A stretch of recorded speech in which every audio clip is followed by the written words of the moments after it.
Le Rassemblement national, l'extrême droite, est le plus grand vecteur de l'antisémitisme en France. Et je suis frappé par le fait qu'on ne parle pas de cette députée RN Caroline Parmentier qui a rendu hommage à un nazi belge, en l'occurrence Léon Degrelle. Un nazi, je parle même pas de quelqu'un d'extrême droite, je parle d'un nazi. Elle a écrit un éloge de Léon Degrelle. Pourquoi est-ce qu'on n'en parle pas ? Non, on en parle. Mais non. Mais ici, on en a parlé. Heureusement, parce que j'en parle moi. Ouais, mais si je vous laissais parler, vous ne parleriez que de la France insoumise, parce que vous êtes obsédé par la France insoumise. Ah si, vous savez, Frédéric Aziza, je vous écoute beaucoup et je suis très fidèle de votre émission, mais je constate que la France insoumise est au centre de toutes vos interrogations. Le Rassemblement national, l'extrême droite, est le plus grand vecteur de l'antisémitisme en France. Il faut le dire et le répéter. Il y a à l'Assemblée nationale un député du Var, Frédéric Bocaletti, qui vendait des livres négationnistes. Mais dans quel monde on accepte ça ? Dans quel monde on accepte ça ? Quand est-ce qu'on interpelle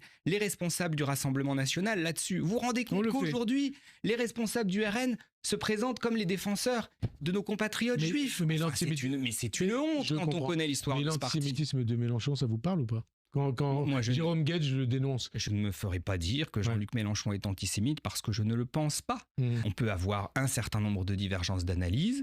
Je pense que l'antisémitisme progresse dangereusement et qu'il doit être combattu pied à pied, mais nous n'aurions pas fait alliance avec Jean-Luc Mélenchon aux dernières élections législatives si nous avions pensé que d'une manière ou d'une autre, il était antisémite. D'ailleurs, l'antisémitisme, je l'ai dit tout à l'heure, est un délit. Et donc, quand on prononce des propos antisémites ou quand on commet des actes antisémites, on est condamné. Et il y a quand même une justice dans notre pays. Que je sache, ni Jean-Luc Mélenchon, ni les responsables de la France insoumise n'ont été condamnés pour ça. Mais ou alors vous avez des informations que je n'ai pas.